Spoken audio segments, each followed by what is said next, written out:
Welcome back to Pokemon Episode Summaries. Today, I'll be doing episode 454, Creating Spaces. The episode begins with Ash, Max, May, and Brock all walking down a rocky road, with Brock super excited to reach his hometown of Pewter City, which Max commented on, stating that, according to his Pokénav, they were getting very close to Pewter City, on their way to the Battle Pyramid. While Max observed the scenery, the rocky scenery, and asked Brock if the rocky scenery had something to do with why Pewter City was known for its rocks, which Brock confirmed. May asked Brock some questions about his family and Pokemon, with Brock confirming that he had plenty of Pokemon at the Pewter City gym, and he had a huge family, too. Soon enough, Ash and the gang reached the end of the rocky path they were on, and were right in front of the gym. But, much to Brock's dismay, he got PTSD from his special episode back in Pokemon Chronicles.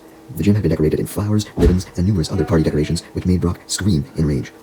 Everyone else had strange reactions as well. They were very, very shocked to see the gym in its current state. When they thought of the rock-type gym, which they knew Brock's was, they didn't think of a gym that was decorated with all this shit, especially some flashing lights as well. Brock goes inside the upper level of the gym to see his parents and question what the fuck was up with the gym, but instead he was greeted by his multitude of siblings, which all crowded over him and basically almost tackled him, super excited to see him. As he got welcomed back by them, and they greeted him. Brock happily greeted them back, but he stated that he was overwhelmed as hell, so he asked them to get off of him, and they obliged, instead forming a single line in front of him. Brock then asks all 9 of them what the fuck happened to the gym's outside layout, so one of his brothers told him that 3 people had talked to Brock and his family's mom and dad, Lola and Flint, and had essentially proposed that the gym be modernized. Lola, being the one who was for these decorations in the first place, was obviously with the idea, but Flint was skeptical at first. But once he saw the different decorations in a magazine that Lola wanted to use, Flint was convinced.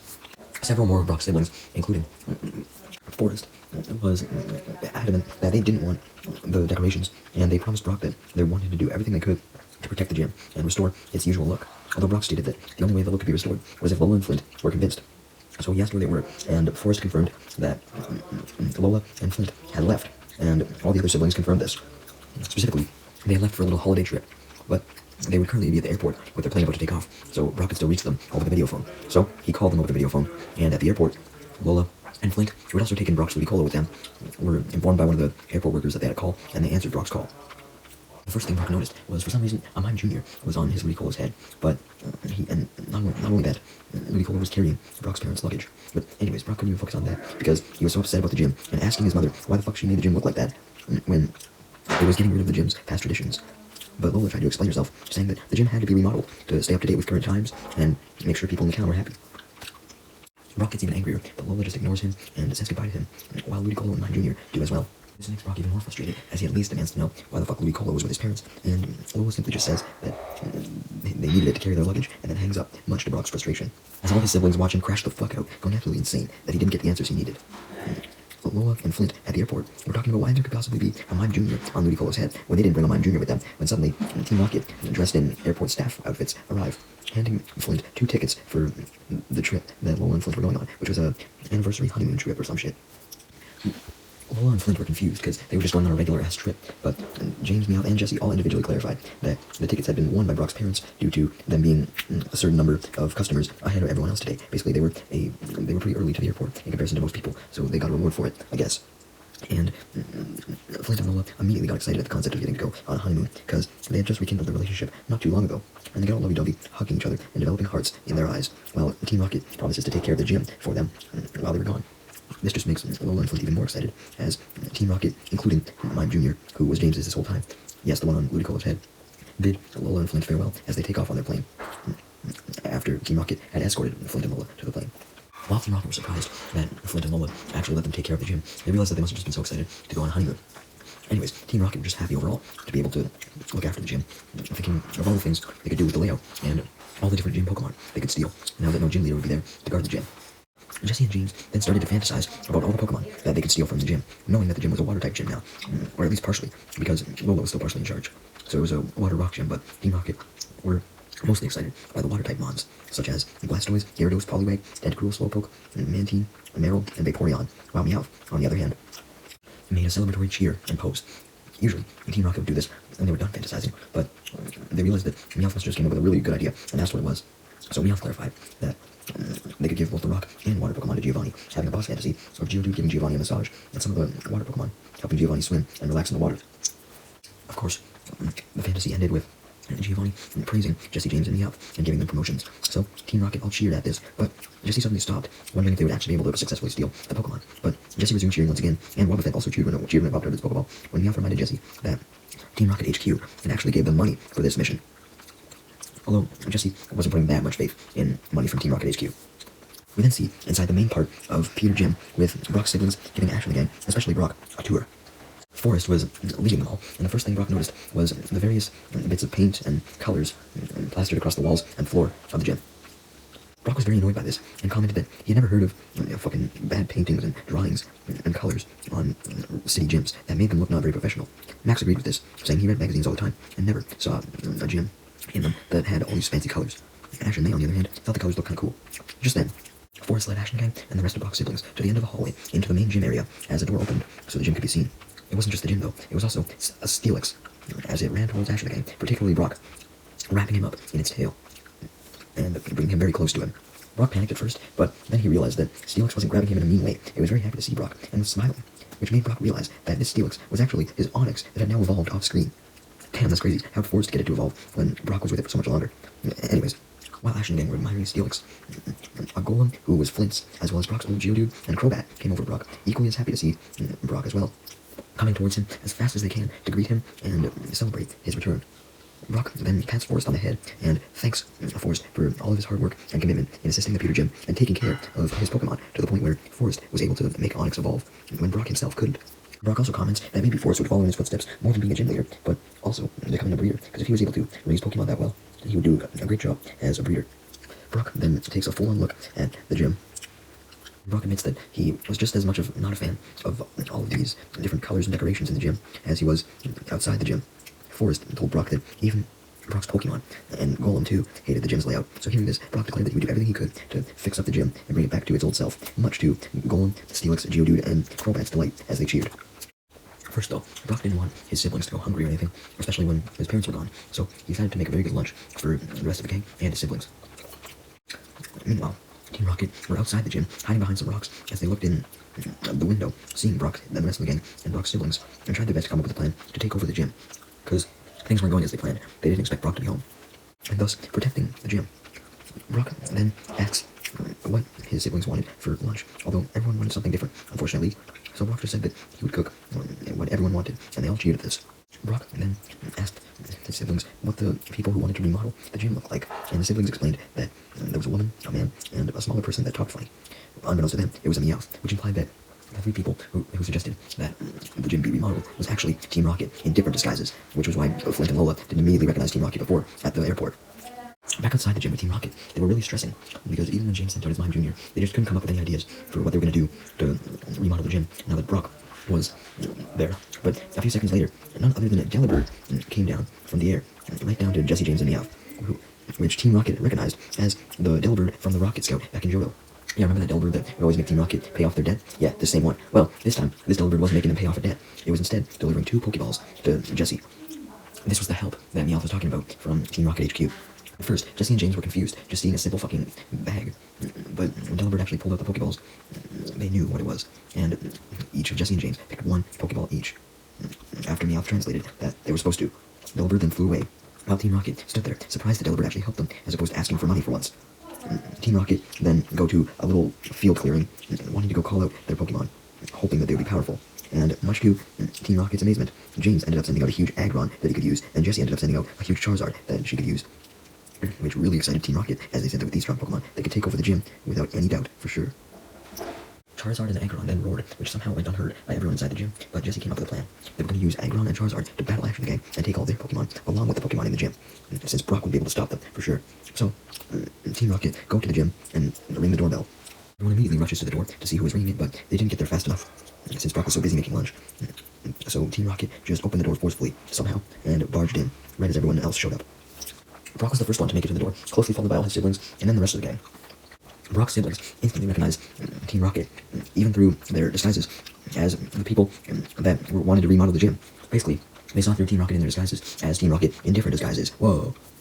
Team Rocket confirmed that they were the remodelers, as they demand the gym get fully remodeled now, even more so than it was already, which makes Brock freak out, as he tells them that they would not be doing any remodeling, but Jesse declared that they could only get away with not remodeling if they beat Team Rocket in a battle. A last-minute plan that she came up with. Brock accepted, and Jesse announced the rules. It would be a double battle, and if Brock ended up losing, then the remodeling would have to take place. Hearing that it would be a double battle, Ash decided to step in and be Brock's battle partner so that he could have a warm-up for his battle with the Battle Pyramid, which would be happening very soon, so the faster he could get some practice, the better. Brock asked Ash if he could really handle having the dignity of the gym at stake, and Ash confirmed this, promising that he and Brock could win together. So Brock agreed to have Ash as his partner, as Jesse, James, Brock, and Ash went to the main battlefield of the gym, with Jesse and James standing on one side, and Brock and Ash standing on the other, with Forrest being the referee, and the rest of Brock's siblings, along with May and Max, sitting in the stands, or rather, standing in the stands. Forrest then called for the trainers to send out their mons, so Brock decided to utilize his Steelix, getting it back for this battle, while Ash sent out his Donphan. So me and Max commented on the good choice of Pokemon that Ash and Brock had made, since Donphan and Steelix were very strong and should be able to deal with most Pokemon. However, James and Jesse then sent out their newly acquired Aggron and Charizard, which made Brock's siblings, as well as May and Max, gasp in shock, since they didn't understand how regular-ass remodelers had access to such powerful Pokemon like Aggron and Charizard. Anyways, Forrest then called for the battle to begin, while Brock and Ash tried their best to not stress out about having to deal with powerful Pokemon, Charizard and Aggron, especially Ash, since he knew how powerful a Charizard could be, based on his own. Anyways, the battle began, with Jesse having Charizard use a flamethrower to score a direct hit on Steelix, dealing some serious damage. As Max commented, that Steelix would take immense damage because of the type weakness, which he found ironic, because he had said earlier that Steelix wasn't weak to that many types, but it was of course weak to fire. Jessie cheered herself on because she was happy that Team Rocket was actually kind of winning for once, although Ash cut off Jessie's celebration by telling Donphan to charge towards Charizard with a tackle that interrupts its flamethrower to help out Brock's Steelix. And Donphan did this, stopping the flamethrower and hurting Charizard even more with a follow-up takedown. James then instructed a Mega Punch from Aggron, which sent Donphan flying backwards and crashing into a huge rock on the field, smashing it to pieces and bringing up dust in the process, hurting Donphan, which made May worry that Aggron and Charizard really were too much for Donphan and Steelix to handle. However, Donphan managed to get itself back up, eager to continue battling. Steelix then goes to bite Charizard, but Charizard stopped it by using Fire Spin, sending Steelix flying back. Next, Ash has Donphan use another takedown, but Donphan was stopped in its tracks by James having Aggron use a really powerful Hyper Beam, which tore up the ground in front of Donphan on its way to it, and soon enough scored a direct hit on Donphan, severely injuring it and sending it smashing directly into Steelix, injuring Steelix as well, leading Jesse and James to cheer for themselves. The feeling of winning being so exciting for James that he started to cry with joy. As for Brock's siblings, they tried their best to keep Brock motivated, cheering him on, telling him to do his best. Thankfully, Donphan and Steelix were able to get back up, so Ash and Brock got ready, rethinking their battle strategy, and officially continued the battle, with Donphan using a rollout attack, going into a rollout formation, slamming into Charizard, knocking it off balance. Steelix closely followed behind Donphan, smacking Charizard over the head with an Iron Tail, knocking Charizard over, rendering Charizard defenseless, allowing Steelix to grab Charizard and squeeze it with a bind attack in its tail, keeping it from doing anything at all. This combination of attacks that Donphan and Steelix had just pulled off really impressed May, Max, and Brock's siblings, although Jessie was getting stressed about her Charizard's fate, shouting at James to help her out, so James obliged, having Aggron use a Hyper Beam, scoring a direct hit on Steelix's head, knocking it back, which also made it drop Charizard, setting it free as it flexed its wings and roared in anger, not liking to be captured. Charizard then flew into the air, still angry, so Jessie decided to use this anger to her advantage, telling Charizard to attack Steelix with a really strong flamethrower, but Brock ordered Steelix to use Iron Tail to uplift some rocks from the ground, essentially in front of itself, so the rocks blocked the flamethrower from hitting it. Steelix immediately follows up with a Dragon Breath, scoring a direct hit on Charizard, knocking it back into a wall, and Donphan added more damage to Charizard with a takedown, to the point where Charizard was so injured that it fell to its knees in pain and tiredness. Jesse, James, Meowth, and even Aggron were immensely shocked to see that Charizard was getting its fucking ass beat. Jesse refused to put the blame on Charizard, shouting at James, accusing him of not helping her and Charizard out. So James, not wanting to get yelled at anymore, told Aggron to use Water Pulse, which crashed into Donphan, smashing it back into a nearby rock, leaving May and Max to get immensely stressed out, wondering if Donphan would be finished. To make matters worse, Aggron then went for a second Water Pulse in a row. Even Pikachu got stressed, seeing the Water Pulse close in on Donphan, about to finish it off, to the point where Pikachu had to get out a little cheerleading outfit. While Ash and Brock watched in anxiety, pure fucking anxiety, Donphan was able to prepare itself for the attack by going into a ball using Defense Curl. And then, per Brock's orders, Steelix used an Iron Tail on the curled up Donphan, sending Donphan launching into the ceiling just over the wave of Water Pulse. Steelix did end up getting hit by the Water Pulse, but it endured the pain as Donphan bounced down from the ceiling directly onto Aggron, injuring it, and pushing it back. Since everyone was so occupied by the battle, Meowth, who was watching, decided to take his chance and go off into the Pokemon Gym's storage area to steal some of the gym's Pokemon that were inside their Pokeballs. Although, while Meowth went there, claiming to Max, who spotted him, that he was just going to look around the area for stuff that he could remodel, Max obviously got suspicious and followed Meowth to the room with all the Pokeballs, and saw that Meowth had already started grabbing the Pokeballs and putting them inside a bag. Max instantly yells at Meowth, telling him to stop taking the Pokeballs, which startles Meowth to the point where his hat of his remodeler disguise falls off, and Max realizes that Meowth was actually Meowth of Team Rocket. the remodelers were actually Team Rocket, wanting to try and steal Pokemon from the gym. We then cut back to the battle, with Jesse and James attempting to do better and win, with Jesse having Charizard use Fire Spin, and James told Aggron to use Mega Punch, but Aggron ended up getting in Charizard's way by accident, and that meant that its back got hit by Flamethrower, stopping it, and it also made Aggron angry with Charizard as it turned to it and started to argue with Charizard about whose fault the whole altercation was, while Jesse and James started to argue as well, each of them defending their Pokemon. Eventually, Aggron, Charizard, Jesse, and James get so angry that Jesse tells Charizard to use Flamethrower, and James tells Aggron to use Hyper Beam, and the two attacks collide, blowing a hole in the wall of the gym, and turning Jesse and James black from the smoke from the explosion. And the sheer force of the explosion also caused Jesse and James' costumes to fall off, revealing their true identities right in front of everybody, with Ash and Brock being the first ones to recognize them as Team Rocket. After the dust had cleared from the explosion, and Team Rocket's disguises had fully charred away as a result of the explosion. Immediately after this, we see Meowth running out of the Pokeball room, closely followed by Max. Meowth was trying to escape Max, but he couldn't, as Max quickly informed everyone of Meowth trying to steal the Pokeballs in the gym. Forrest was instantly angered by this, because he was basically the gym leader at this point, and he felt responsible for taking care of the gym and its Pokemon. So he sent out Brock's Geodude, which was now technically his own Geodude, and had it hit Meowth hard with a tackle attack, causing him to drop the bag with the Pokeballs, and sending him bashing into a rock. Immediately after this, several Pokeballs fall out of the Pokeball bag, revealing them all to Team Rocket and Forrest and Ash and the gang, and all of Brock's other siblings. Brock congratulated Forrest on being able to deal with Meowth like that, and started to confront Team Rocket himself, saying that it was very dishonorable of them to try and steal Pokemon from the gym, and decided that he was going to have his Steelix attack them, although Forrest requested that he and Geodude help as well, since he was very mad at Team Rocket for taking the Pokeballs. So Brock agreed, and he and Forrest attacked Team Rocket together, with Geodude making the first attack using a Sandstorm, blowing Team Rocket, Aggron, and Charizard away while they were mid-Motto, with Wobbuffet and Mime Jr. also taking part in the Motto. Jesse, James, Aggron, and Charizard were knocked down, but Aggron and Charizard were able to get back up, and on Jesse and James' command, Aggron used a Hyper Beam, and Charizard used a Flamethrower. But Brock and Forrest acted together to counter these attacks, with Steelix knocking up some more rocks to shield him and Geodude with an Iron Tail. And once the dust cleared from this, Steelix and Geodude charged directly towards Charizard and Aggron, and Aggron got hit by an Iron Tail from Steelix, and Charizard got hit by a Mega Punch from Geodude, knocking Charizard and Aggron both down, severely injuring them. Charizard and Aggron try their best to get back up, but right as they do, Ash has Pikachu and Donphan join the fight, helping, as Pikachu used Thunderbolt, Donphan used a Hyper Beam, Geodude used another Sandstorm, and Steelix used another Dragon Breath, and all of these attacks were enough combined power to send Charizard, Aggron, and Team Rocket, including Wobbuffet and Mime Jr., blasting the fuck off, right through the gym, creating an even bigger hole, destroying some of the new decorations that Lola set up in the process. All of Brock's siblings were amazed by the skill of Forrest, Brock, and Ash, and May and Max were impressed too. Brock then congratulated Forrest on how well he battled today, saying that he was honored to have Forrest be the gym leader still, admitting that Forrest had become a very, very, very good trainer, which pleased Forrest, and May, Max, and Ash, along with the rest of Brock's siblings, were also proud of Forrest's growth too. A little while later, after Brock had been feeding the rest of his siblings lunch finally, he no longer had to worry about taking care of his siblings on his own because Brock's parents had returned from their honeymoon, along with Ludicolo as well. Brock, currently wearing his apron that he made when he cooked, revealed to his parents angrily that they had to talk about some shit, shocking Lola and Flint by Brock's anger. Although Brock started to talk, explaining to them that Team Rocket were actually behind the gym remodel scheme. Lola apologized to Brock, admitting that she and Flint did not know Team Rocket's plan was to try and steal the Pokemon.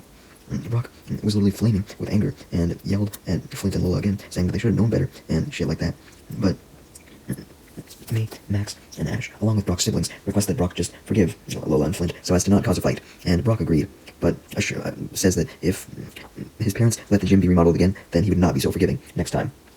First, Flint and Lola held down their heads as an apology, but Lola then figured that she could have something that may cheer Brock up for some reason, as she started to smile and reached into her back pocket, pulling out a wand-shaped souvenir that she got on her honeymoon that looked like one of her typical little pieces of decoration, which caused Brock to scream in anger, not wanting to see anything like that ever again.